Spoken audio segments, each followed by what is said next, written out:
রাজধানী পল্লবীর এই স্কুলেই প্রতিদিন বন্ধুদের সঙ্গে হাসি আড্ডায় মেতে থাকত দ্বিতীয় শ্রেণীর শিক্ষার্থী রামিসা আক্তার।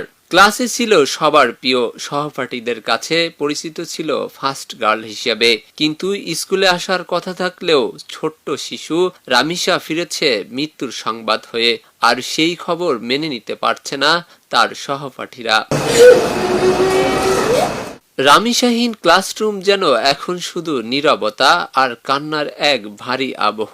প্রতিদিন যে বেঞ্চে বসতো সেই খালি জায়গায় শ্রদ্ধার ফুলের দিকে তাকিয়ে কান্নায় ভেঙে পড়ছে তার সহপাঠীরা। কেউ চুপচাপ চোখ মুছছে, কেউ বা আবার প্রিয় বন্ধুর স্মৃতি মনে করে ফুপিয়ে কাঁদছে। ছোট্ট রামিসার অনুপস্থিতি যেন পুরো ক্লাসরুম জুড়ে রেখে গেছে গভীর শূন্যতা। বন্ধুদের চকলেট দেওয়ার কথাও ছিল তার, কিন্তু সেই চকলেট আর দেয়া হলো না। আমি থার্ড হয়েছিলাম, ও আমাকে বলেছিল কি যে তুই চিন্তা করবি না, আমি ফার্স্ট হয়েছে, তোর জন্য আমি কালকে চকলেট নিয়ে আসবো। পরে শুনেছি ও হারিয়ে গিয়েছে।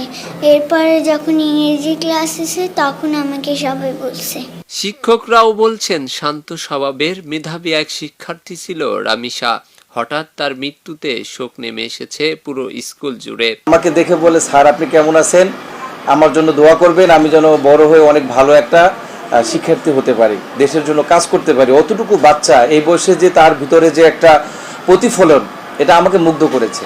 নিকৃষ্টভাবে নির্যাতন করে একটা শিশুকে হত্যা করবে 7 বছরের, এটা আমরা মানতে পারি না, সমাজ মানবে না, কেউ মানবে না। কাজে আমি মাননীয় প্রধানমন্ত্রীর কাছে একটাই আবেদন করব, জনসম্মুখে তাকে ছেড়ে দেওয়া হোক, জনগণ এর বিচার করবে। আমি টিচার হিসেবে যখন সহ্য করতে পারছি না, আমি খেতে পারছি না, ঘুমোতে পারছি না, কিছু করতে পারছি না, আর ওর বাবা মা যে কীভাবে সহ্য করবে সেটা আমি কিছু জানি না। আল্লাহ যে একমাত্র আল্লাহর বাবা মাকে ধৈর্য দেয়, আমি চাই। এদিকে প্রিয় সহপাঠীকে হারানোর শোক আর ক্ষোভ নিয়ে মানববন্ধন ও প্রতিবাদ কর্মসূচিতে অংশ নেয় শিক্ষার্থীরা। তারা দ্রুত বিচার নিশ্চিত করে দোষীদের সর্বোচ্চ শাস্তির দাবি জানায়।